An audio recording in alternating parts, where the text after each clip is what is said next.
Buenos días, hermanos y hermanas. Vamos a reflexionar en esta segunda semana, sobre lo que nos dice el Evangelio y sobre todo algunas actitudes que podemos cultivar para vivir una buena cuaresma. San Lucas capítulo 4, versículo del 1 al 13, dice así: Jesús, lleno del Espíritu Santo, se volvió del Jordán y era conducido por el Espíritu en el desierto. Durante 40 días, tentado por el diablo. No comió nada en aquellos días y al cabo de ellos sintió hambre. Entonces el diablo le dijo: Si eres hijo de Dios, di a estas piedras que se conviertan en pan. Jesús le respondió: Está escrito, no solo de pan vive el hombre. Llevándole a una altura, le mostró en un instante todos los reinos de la tierra y le dijo el diablo: Te daré todo el poder y la gloria de estos reinos, porque a mí me ha sido entregada, y se la doy a quien quiero, si pues me adoras. Toda será tuya. Jesús le respondió: Está escrito, adorarás al Señor tu Dios, y solo a Él darás culto. Le llevó a Jerusalén y le puso sobre el alero del templo y le dijo: Si eres hijo de Dios, tírate de aquí abajo, porque está escrito, a sus ángeles te encomendará para que te guarden, y en sus manos te llevarán para que no tropiece tu pie en piedra alguna. Jesús le respondió: También está escrito, no tentarás al Señor tu Dios. Y acabada la tentación, el diablo se alejó de él hasta un tiempo oportuno. El Evangelio del Señor. Te alabamos, Cristo Señor. Hagamos una corta reflexión de esta lectura que acabamos de escuchar. Primero, ¿cuáles son las respuestas de Jesús? No solo de pan vive el hombre. No solo de pan vive la humanidad. Esto significa algo sencillo, hermanos y hermanas. No podemos vivir solo y únicamente de lo material. Tenemos que buscar al Señor y buscarlo con tiempo antes que sea demasiado tarde. No solo de tener cosas vivimos. No solo vivimos mirando para la tierra, sino que hay que vivir también mirando para el cielo. Allá nos espera Dios para agregarnos a su reino, para que entremos con Él en su gloria. Segunda respuesta, dice: solo al Señor tu Dios adorarás. Nos tenemos que preguntar a cuántos dioses adoramos y a cuál tenemos por encima de tantos dioses. Dios con mayúscula y los dioses con minúscula. Son pequeñas situaciones, pequeñas realidades humanas que nosotros creemos que pueden ser el Dios. Por ejemplo, el tener, el poder, el dinero, unas posesiones de casa, de carros, cosas. Adorar solo a Dios nos pide, adorar solo a Dios. Y tercero, no tentarás al Señor tu Dios. ¿Cuántas veces tentamos al Señor diariamente? Por ejemplo, cuando le ponemos condición al Señor y decimos: Señor, quiero que hagas esto en mí, o por mí, o en tal parte. Aparta de mí tal persona. Cuando odiamos a otros, cuando despreciamos a otros, estamos tentando al Señor, porque Dios nos ama a todos. Esa es la buena noticia para el que tiene a Dios en su corazón. Pero la mala noticia para aquel que desprecia a sus hermanos y hermanas. Aquel que mira hacia la tierra y no hacia el cielo. Ahora, el diablo se presenta como un conocedor de todo. La Escritura dice, también está dicho que. Pero Jesús le responde con sabiduría y al final el diablo se aparta y allí termina la tentación. En la vida diaria nuestra es igual. Tenemos miles de tentaciones, muchas, a diario, en el hogar, en el trabajo, en la escuela, en la familia, con los compañeros, con los vecinos. Por lo tanto, hermanos, hay que mirar lo siguiente. Convertir las piedras en pan es querer ser como Dios. Hay gente que se jacta de hacer milagros. Ningún ser humano puede hacer milagros. Los milagros solo los hace Dios y lo hizo con Jesús y en Jesús de Nazaret. Segundo, las posesiones, o sea, el tener tantas cosas, tener. A veces somos compradores compulsivos y compramos cosas que después no sabemos para qué sirven o tenemos que irlas a devolver. O compramos cosas que van más allá de nuestro presupuesto y después no podemos pagarlas. Eso pasa con los carros y las casas. Para luego olvidarnos de Dios, porque nos quedamos contemplando la criatura en vez del Creador.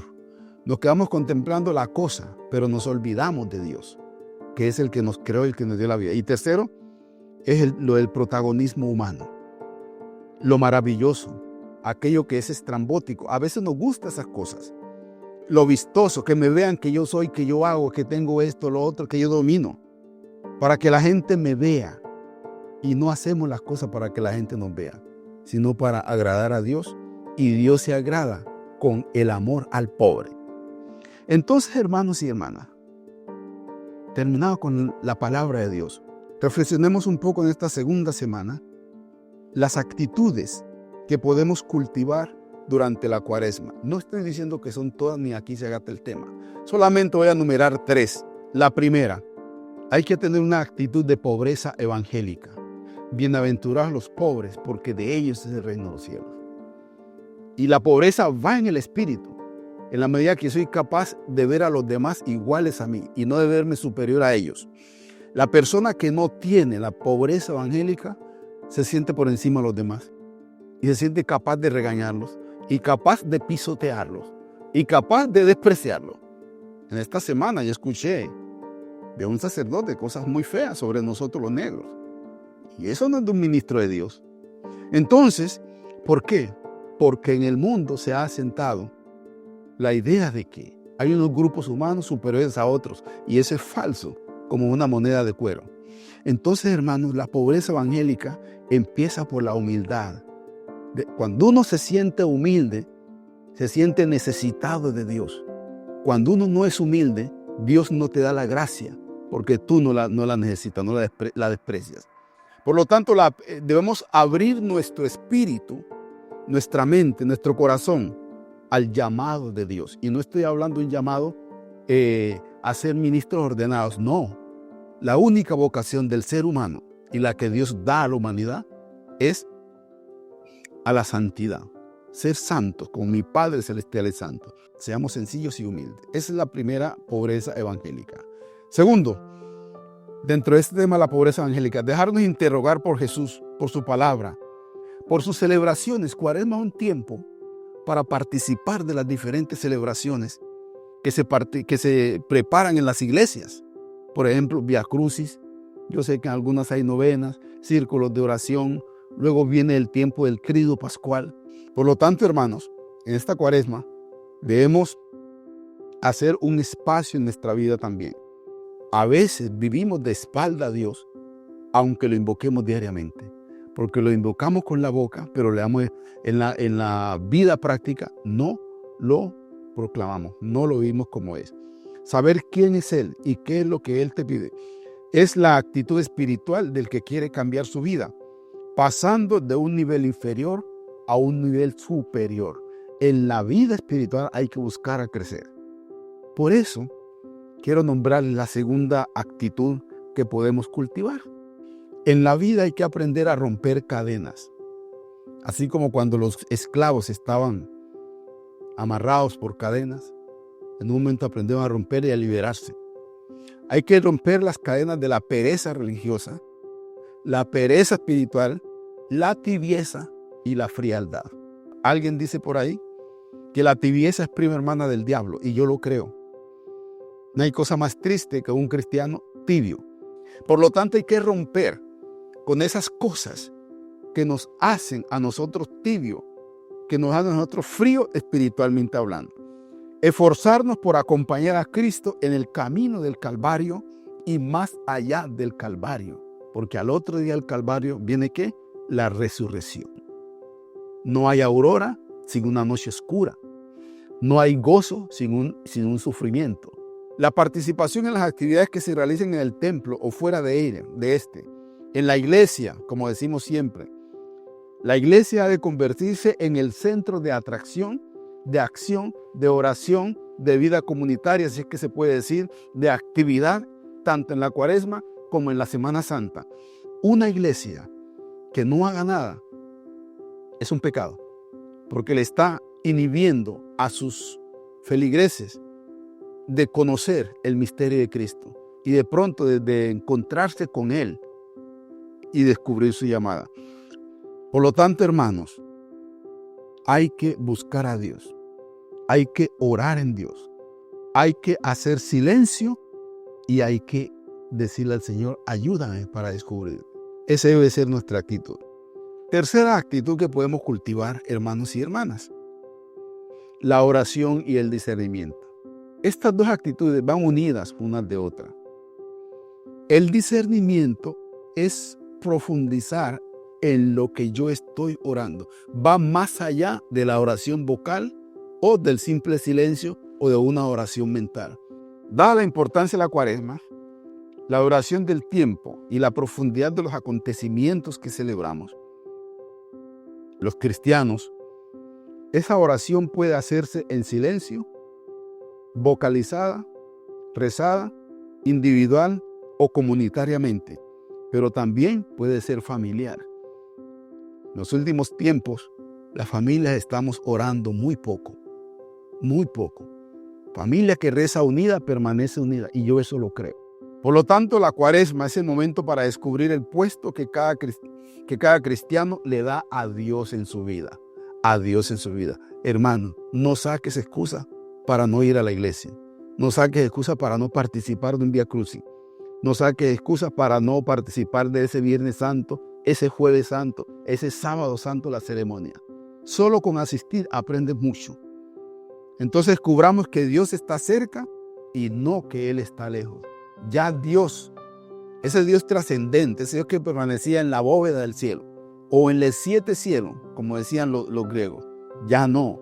Ese Dios está en la tierra, se hizo hombre y habitó entre nosotros. Juan 1:14. Hermanos y hermanas, no nacimos para semilla.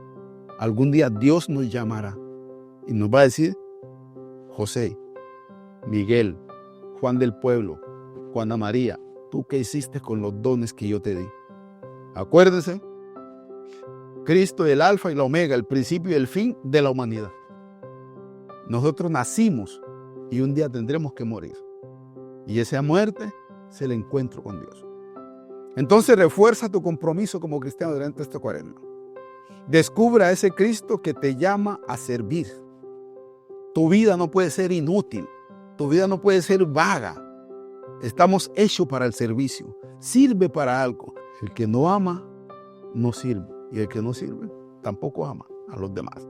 Entonces, hermanos y hermanas, este tiempo de 40 es para prepararnos. Así también la Cuaresma, 40 días, sin contar los domingos, para que nosotros nos preparemos para el acontecimiento más grande que ha tenido toda la humanidad, que es la resurrección del Señor y la Pascua.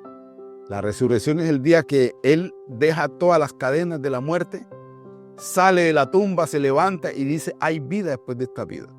Y la Pascua es el paso del Señor por nuestra vida. A partir de ahí les dije a los discípulos, vayamos a Galilea, la tierra de paganos, allá me verán a mí. Y ahí empieza Él otra manera de predicar distinta, al lado del lago.